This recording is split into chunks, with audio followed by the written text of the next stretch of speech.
so in love with you. Welcome back to Real Estate Mindset. You guys, today's video is completely bonkers.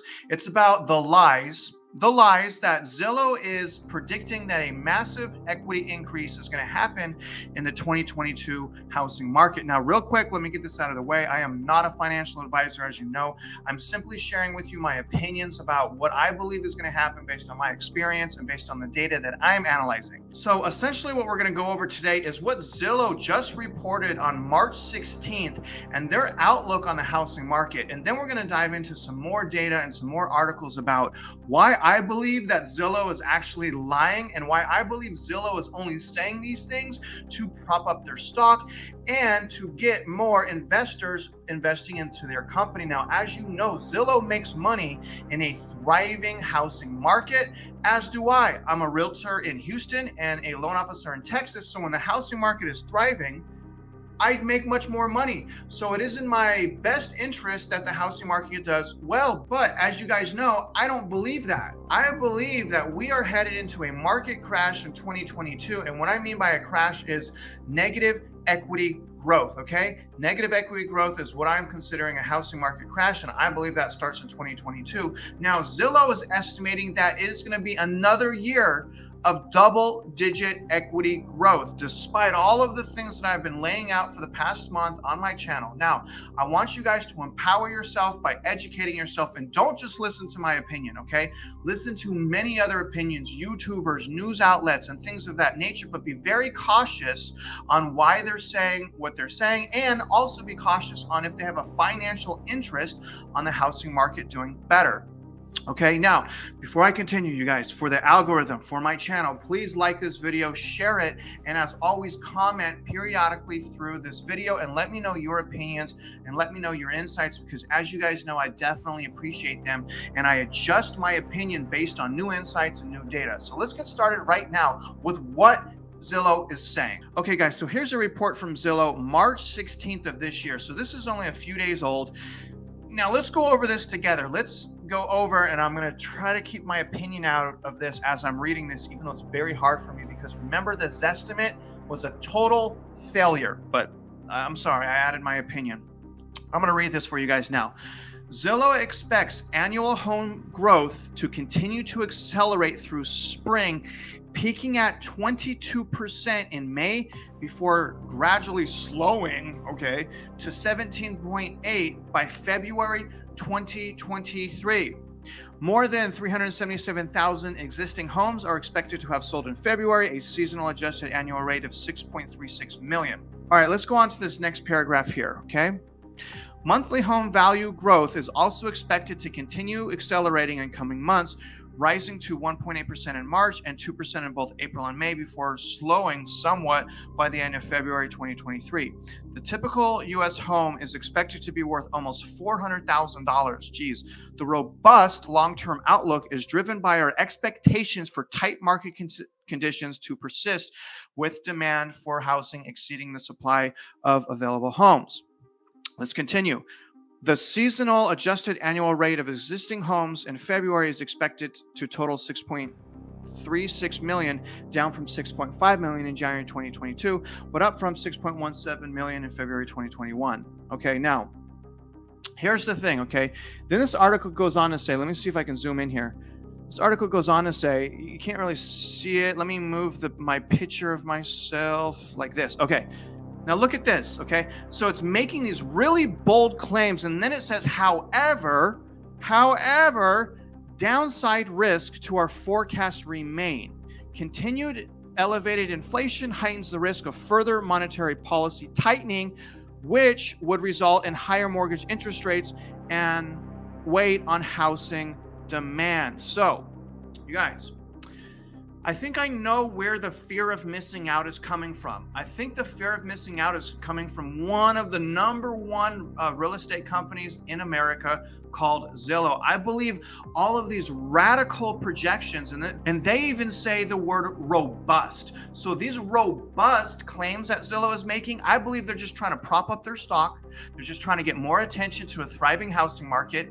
And quite frankly, they're just manipulating people's minds because they can, because everyone got used to using the Zestimate on Zillow.com. But the thing is, y'all, they have already proven themselves to be inaccurate because they lost millions and millions of dollars by over purchasing homes in the wrong areas. So they've already lost money. Why are they, and they put basically a fire sale on their existing inventory of homes. So if they're projecting a 22% increase, why would they be selling their homes at a loss? If they have projected a 22% increase, then why are they selling their homes at a loss right now? Think about these things. This is very, very dangerous, you guys. I want to kind of bring this to light because it's not just Zillow that's saying these things. Many people that have a financial interest in the market going up, I believe, are being dishonest by having hope, right? By having false hope, when really what we should be going on is the data and the history of the housing market. I can't fathom a 22% increase this year because how can people afford it? How can people afford to pay 22% more for houses when they can't even afford it right now, when we have a record number of foreclosures coming at 700% of foreclosures is coming down the pipeline, record number of new home build permits, and now they want to say 22% increase in home equity? That doesn't make sense to me. I think there's a hidden agenda, but let's look at the facts. Let's look at the data. I'm going to bring up their stock right now. Check this out. Okay, so I'm going to make my own robust claim myself, and that claim is Zillow is lying, and I believe they know it. I believe that they know that their projections are super unrealistic because they added that however disclosure on the bottom. But look at their stock, okay? We're going to look, here's Zillow. This is on Market Watch. Let's go over the 6-month view. Let's see how their stock is doing. Oh my gosh, not very well, is it? So here's the peak. Okay, this is in basically the beginning of November of last year. Their stock was selling at $103. Fast forward to today, it's selling at almost $55. So their stock is almost down, you guys. Okay, and this is the facts here. Look at this. Okay, this is the facts. Zillow stock is almost down 50%. Now I know a lot of stocks are down, but Zillow stock is down almost 50%. Why not try to save face, Zillow? Why not be more realistic about your projections so that you can build credibility? And I hope with credibility comes more profits for you, more trust, right? There's already so many people that have learned the tactics of Zillow that no longer trust Zillow. And in my eyes, what they need to do is take the opposite of the approach that they have been taking, which is overinflating homes.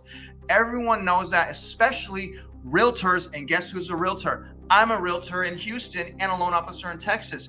It used to drive me crazy when people would assume how much their house was worth by only going on Zillow and looking at those estimates, when the reality is it's about comparable data, okay?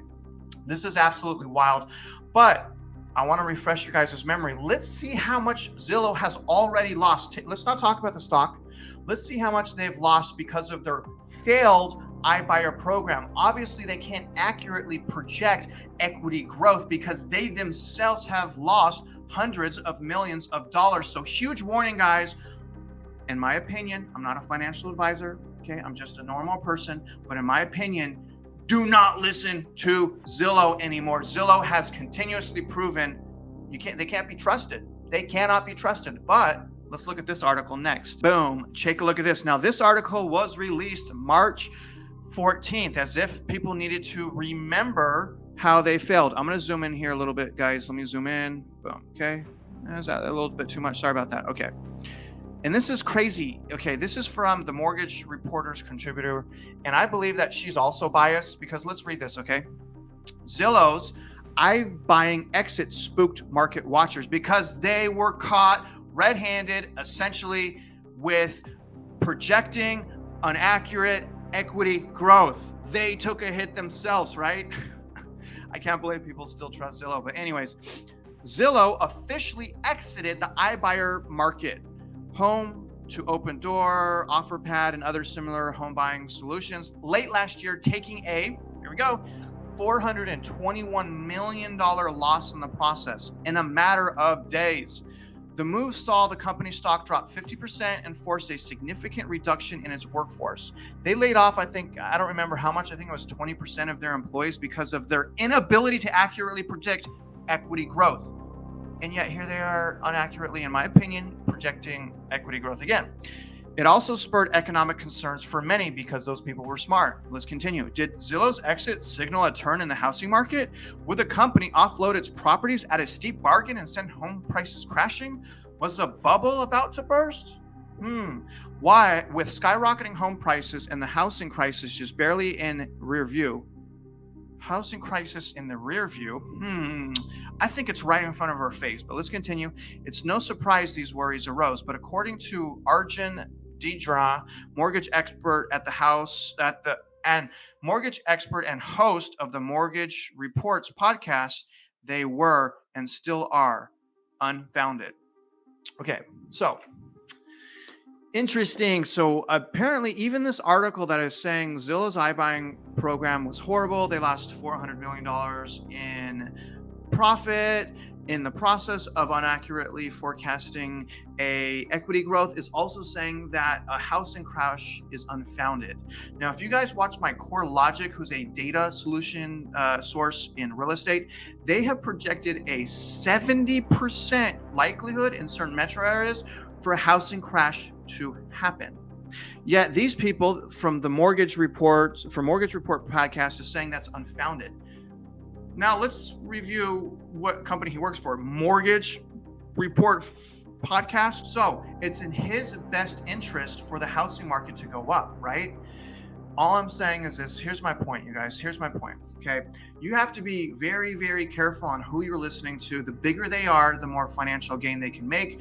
And you guys really need to start thinking for yourselves. You guys really need to start looking at the data and comparing it to other housing crashes that we've had in history. If people still comment on my channel, and it's really crazy to me. It's bonkers, really. The batteries just died on my gimbal, which has always been a huge fear of mine in the middle of a podcast. But my point is this: you have to empower yourself. You can't just listen to people that have financial gain in the housing market doing well.